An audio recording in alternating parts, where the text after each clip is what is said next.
Delikado po ang balita na ito, mga kaistorya, kasi national interest po ito, national security po ito, mga kaistorya. Siguro si PBBM dapat gamitin niya ng todo puwersa ang intelligence ng gobyerno natin, kasi po natupad po ang matagal nang ibinabala ng mga opisyal ng gobyerno natin tungkol sa China, na gumagamit umano ang China ng sandamakmak na tao para siraan and eventually pabagsakin po ang gobyerno natin, lalo na ngayon alam nyo naman ang stance ng gobyerno natin kay PBBM, na alam naman natin galit na galit ngayon sa kanyang China. At napag-uusapan natin China, literal po, West Philippine Sea ang dahilan.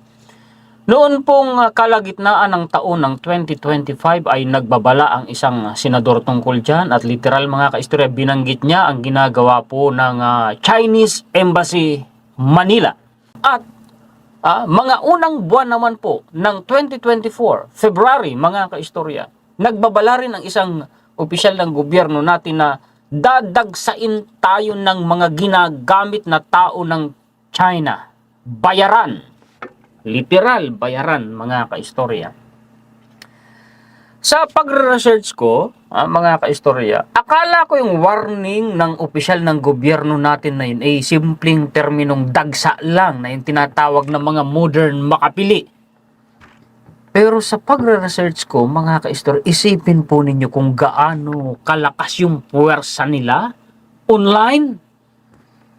Sila raw po ay nakakapagsagawa, kung hindi ako nagkakamali, ng nasa 488 million posts a year.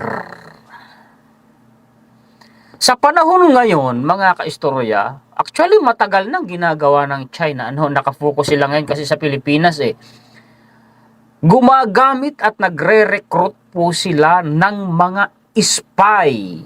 Spy para saan? Militar at sekretong pangkalakalan. At ang ibinabayad nila, magugulat kayo.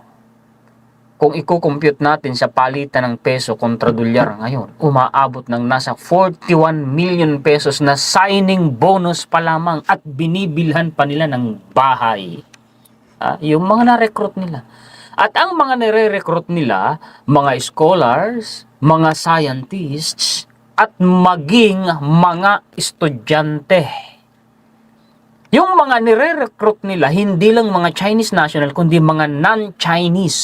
Ibig sabihin, kahit mga banyaga, nire-recruit nila.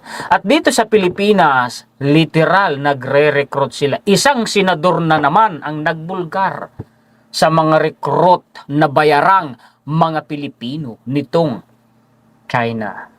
Ibig sabihin, talaga hong alanganin ang sitwasyon ng bansa natin dahil sa mga mukhang perang Pilipino. Walang pakialam, mga kaistorya. Akala nila panalo kasi kumikita, di ba?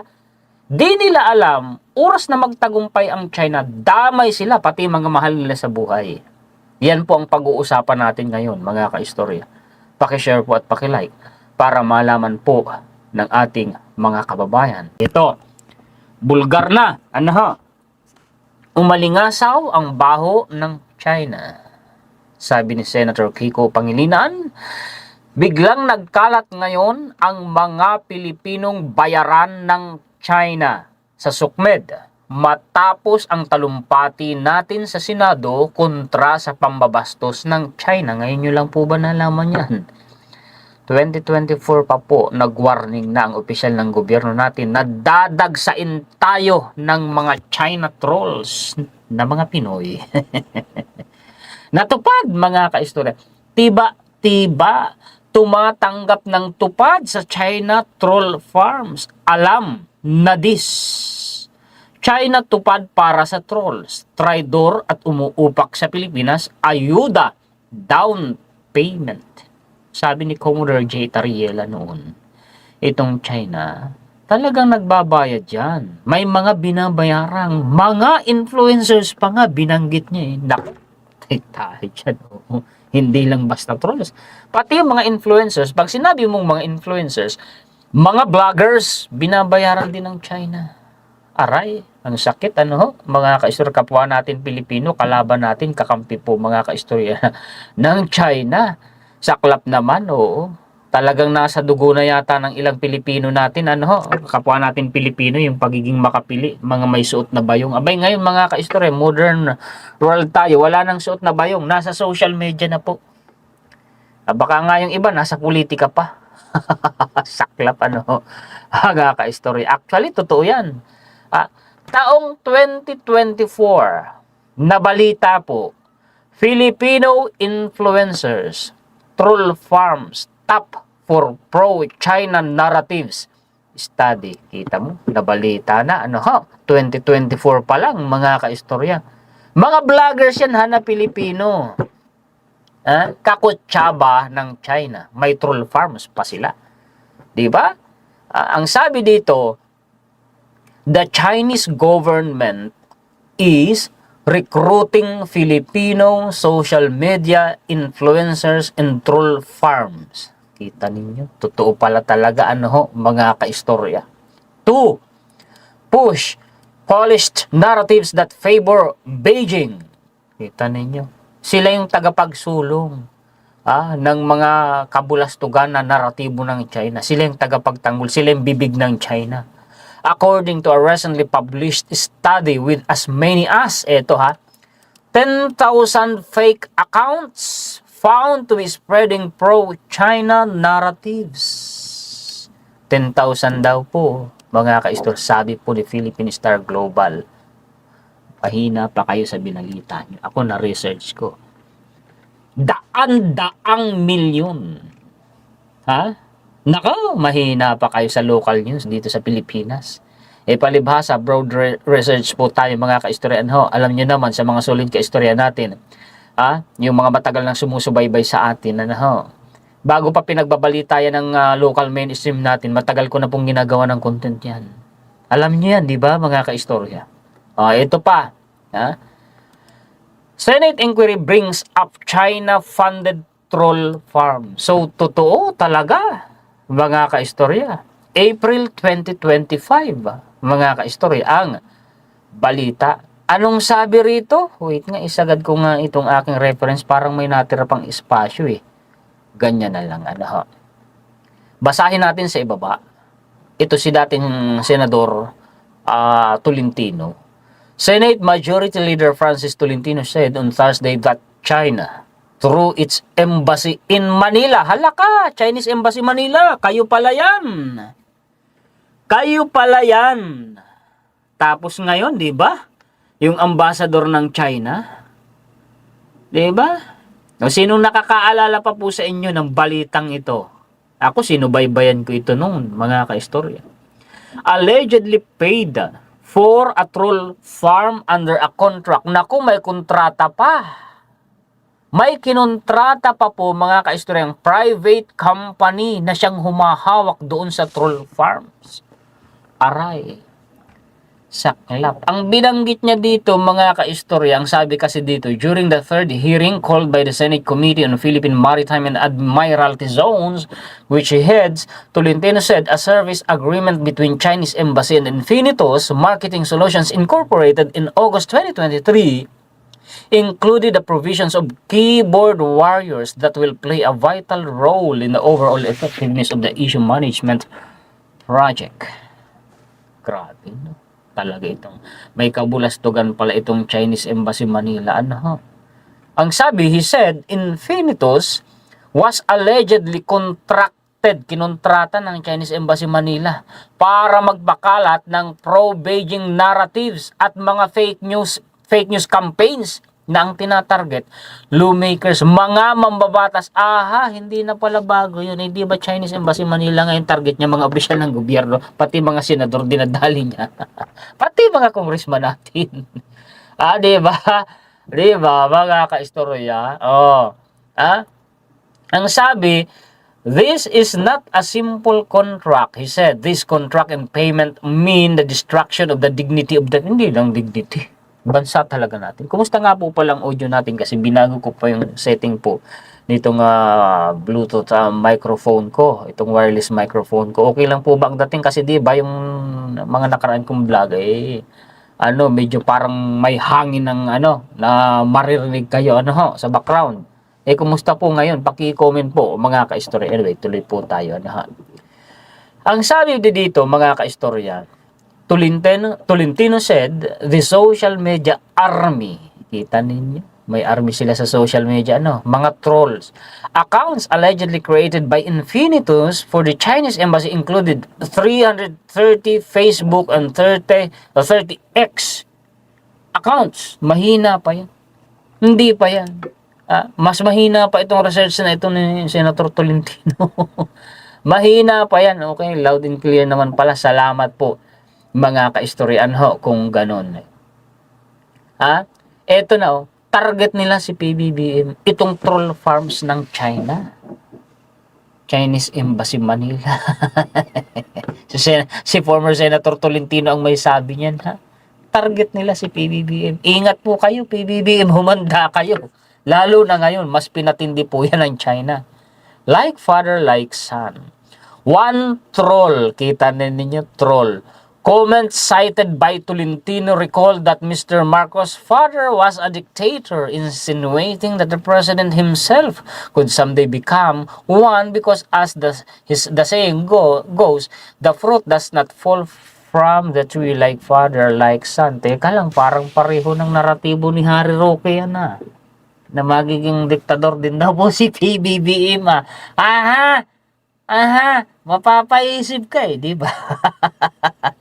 So, target talaga nila, mga kaistorya, si PBBM.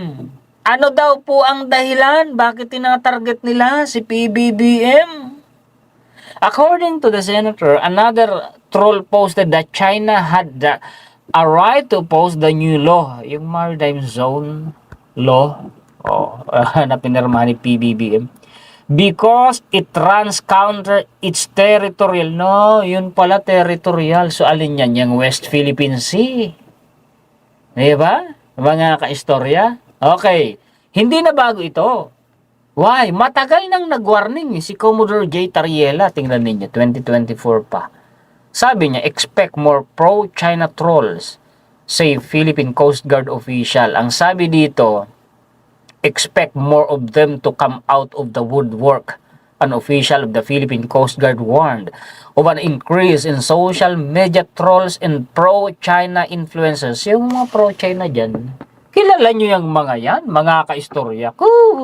Yung mga pumapabor sa China na mga vlogger. Palagay ko nga, yung iba dyan, napapanood nyo pa So alam na. Bistado pala ng gobyerno natin yun. Alam pala ng mga opisyal ng gobyerno natin. As the Philippines continues to expose Beijing's illegal actions and lies concerning its So West Philippines nga po ang dahilan. Kaya tinatarget nila gobyerno natin, tinatarget nila ngayon si PBBM. Naniwala na kayo. Noon, gumawa ako ng content noong nakaraang taon, kung hindi ako nagkakamali, noong 2023. Na ang topic ko, ang sabi ko, itong kaguluhang itong nangyayari na sinisiraan ng gobyerno natin, particular si PBBM, malamang kako ang dahilan, West Philippine Sea. Hindi nga ako nagkamali. Sa kaka-research ko ng tuloy-tuloy, yun nga talaga ang dahilan, mga kaistorya, West Philippine Sea. Alam nyo kung gaano kalalayan? Ito na. Kaya nga sabi ko, mahina pa yung binalita ng Philippine Star. Mahina pa, maliit pang numero, yung binanggit ni former Senator Francis Tolentino. Mahina pa yun. Hindi pa yun ang katotohanan sa ginagawa ng China. Kumbaga mga kaistorya, dulo pa lang po ng hinliliit yun na daliri. Oo. Ano ba yung pinaka-broad picture? Ito yan Ipakita ko sa inyo. The Chinese trolls who pump out 488 million fake social media posts. See? Yan yung katotohanan, mga kaistorya. Nagbabayad kasi ang China. Meron pa, bukod sa binabayaran umanong mga trolls dito sa Pilipinas at mga vloggers, meron talaga sila mga kaistoryang kumbaga isang departamento ginawang departamento ng gobyerno ng China na naghahandle sa mga trolls. worldwide. Bawat post, binabayaran nila ng 30 cent dollar. Bawat post ha. Damihan mo ng post, maka-100 post ka. Sa isang araw, magkano na yun? Imagine, kung 488 million fake social media posts, sa isang taon kasi yan, mga kaistorya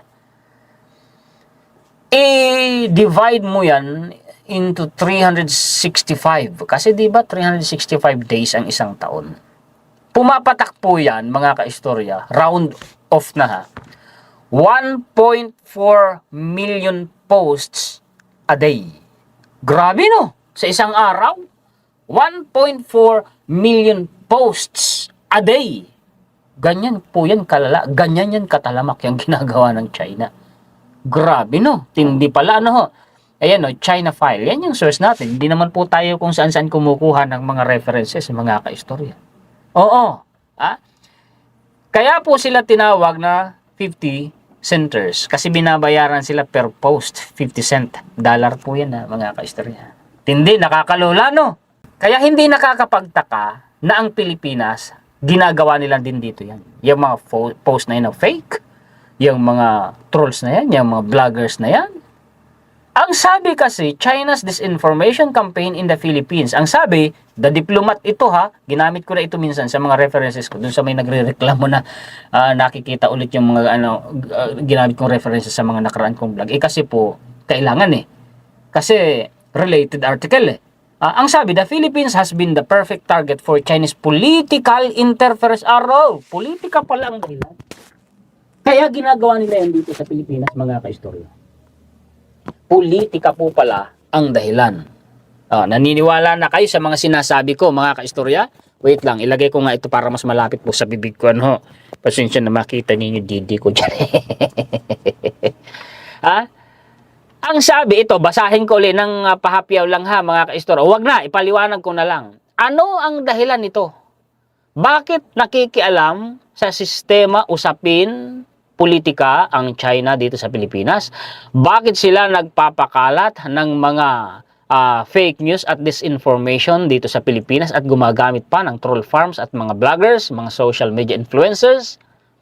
Kasi nga diba, ang banggit ko sa inyo kanina, ang dahilan West Philippine Sea. Sa article na ito ni The Diplomat, talaga pong karagatan, talaga pong West Philippine Sea ang dahilan. I-research nyo kahit ngayon, real time.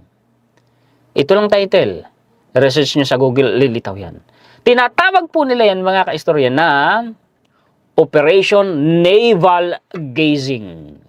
Kita ninyo? Sa Pilipinas yon. Yung operation nila na yon na pagpapakalat ng fake news, disinformation, pag-atake sa presidente, pag-atake sa mga opisyal ng gobyerno natin, pag-atake sa gobyerno, ang tawag nila doon, Operation Naval Gazing. Dahil sa West Philippine Sea. Dito rin ninyo mababasa sa article na ito ni The Diplomat, yung ang China umano'y gumamit kumbaga kumilos sila sa social media sa mga panahong eleksyon na kumbaga pre-promote nila yung mga politiko na pumapabor sa China. May binanggit dito, Duterte. Digong Duterte, Sara Duterte, Amy Marcos. Basahin nyo to. Kaya research nyo. Maniniwala kayo sa sinasabi ko, mga kaistorya. Nandito yan. Kasi hindi ko nababasahin uli kasi baka maboring po kayo kasi ginamit ko na ito kung hindi ako nagkakamali, pang-4 na beses na nga ngayon sa content ko, mga kaistorya. Dyan po. Dito rin makikita na nag-delete si Facebook ng libu-libong account, groups at pages na ginagamit ng China para magpakalat ng kanilang disinformation sa Facebook. Tinake down yun ni Facebook. Dito rin sa article po na ito, mga kaistorya. Okay. Moving forward po tayo. Naidagdag ko lang yan. Tungkol naman sa mga spy na ginagamit ng China. Talaga hong may programa ang gobyerno ng China na pinupunduhan nila ng limpak-limpak na salapi para mag-recruit po ng spy, para magmanman at magnakaw ng mga sekretong pang-militar at sekretong pang-kalakal. Ang tawag doon, Chinese Talent Program. Anong sabi? Ito mga kaistorya Georgetown. Sabi dito, China operates a number of party and state-sponsored talent programs to recruit researchers, Chinese citizens and non-citizens alike. O, naniwala na kayo sa akin. To bolster its strategic civilian and military goals. Yung civilian sa trade secrets po yun. Militar as is where is kumbaga, as what the word you can read, mga ka-istor. Basahin natin dito, medyo palakihin ko nga. Ang sabi, the Chinese Talent Program Tracker is a catalog of Chinese party state-sponsored initiative aimed at cultivating China's domestic talent pool in support of China's strategic civilian and military goals. Combined, civilian at military goals. Viewed by Beijing as vital to Chinese economic and social development, talent programs aim to recruit everyone from experts to students of both Chinese and non-Chinese citizenship to fill positions across government.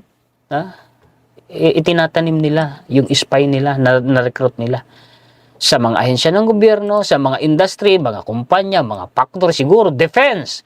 Di ba, nabalita na dito sa Pilipinas, mismong sa Coast Guard natin, may mga Chinese national, official pa. Na-recruit panahon ng Duterte administration. Pinagtatanggal yun panahon ni PBBM. Magtataka ka naman, Chinese national, paano nakapasok sa Philippine Coast Guard? So malamang totoo ang sinasabi dito, di ba? Kasi nangyari sa bansa natin An academia to drive innovation and growth of the Chinese economy. Di ba? Ano po na po ninyo yung pagkakaugnay-ugnay ng mga references na ginagamit natin? Ito, magkano ang ibinabayad? Ito, trade secret naman po, mga ka-istorya. Microchip industry, na-recruit na spy ng China. Inquirer ito mga ka-istorya. Magkano ang binabayad? Naku, malulula kayo.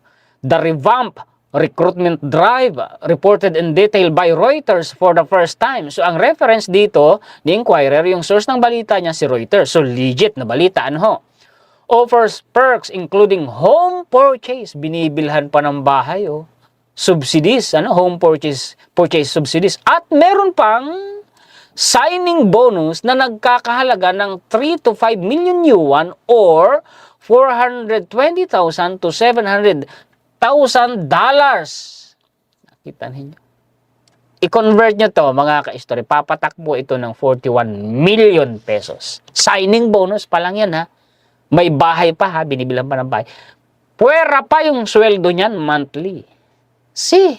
Malulula kayo sa binabayad ng China, Ganun pala katalamak yan, mga ka-istoryan, Ano daw yan, yung mga recruit na yan?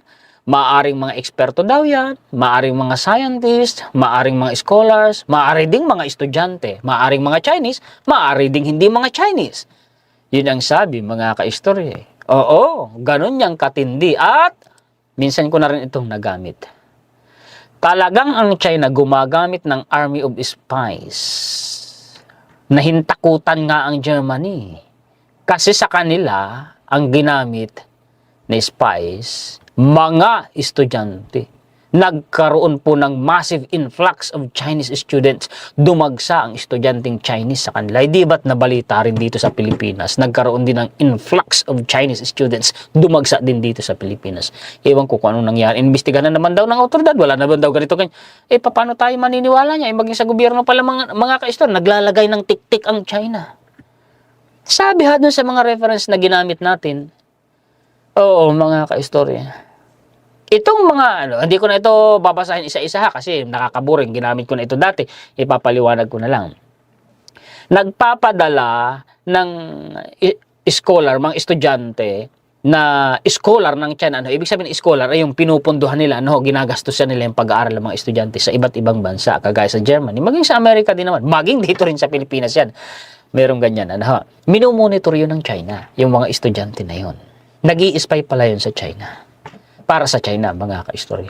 Yun ang ginawa po ng Germany.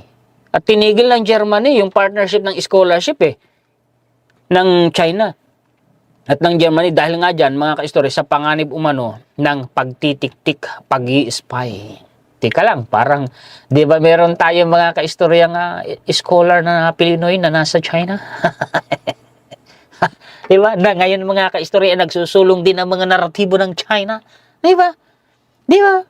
Palagay ko, kilala nyo yun mga kaistorya. Ito ha, bago raw po ito mga kaistorya ipadala, ipapaliwanag ko na lang ha, bago raw po ito ipadala sa ibang bansa, ito raw po mga kaistorya ay pinapanumpa ng gobyerno ng China ng katapatan sa gobyerno nila. Ibig sabihin, nakatali ang mga scholar na estudyante nila sa gobyerno nila.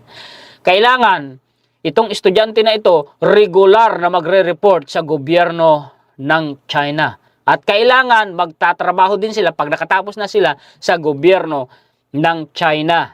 Hindi pwedeng hindi sumunod sa kasunduan ang estudyante na ito kasi nanumpa siya at nakatali siya. Bakit? Habang ang estudyante umano ay nasa ibang bansa at nag-aaral, yung mga kamag-anak niya sa China binabantayan ng gobyerno at ginagamit yon para takutin yung estudyante na nasa ibang bansa.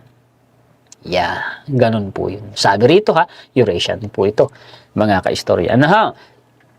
Kung gusto ninyong basahin at mapatunayang totoo ang sinasabi ko, yan lang title, i-research nyo. So, kahit sa Google, lilitaw po yan, mga kaistorya. Ganyan katindi ang ginagawa ng China. Gusto nyo ba ganyang sistema dito sa Pilipinas?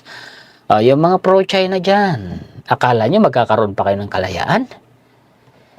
Ewan ko na lang. Maraming salamat po sa inyong lahat ng mga sulit kaistorya sa buong mundo. Mabuhay po kayo. Shout out po sa inyong lahat. Maraming salamat din sa mga bagong viewers po natin at maraming salamat higit sa lahat sa atin pong Panginoon. Sa susunod po ulit natin na content, muli ako po si Juan Historiador, ang tagakwento ng totoong istorya ng kasaysayan na nagmamalasakit sa kapwa ko Pilipino at nagmamahal sa bayang ito ang bansang Pilipinas.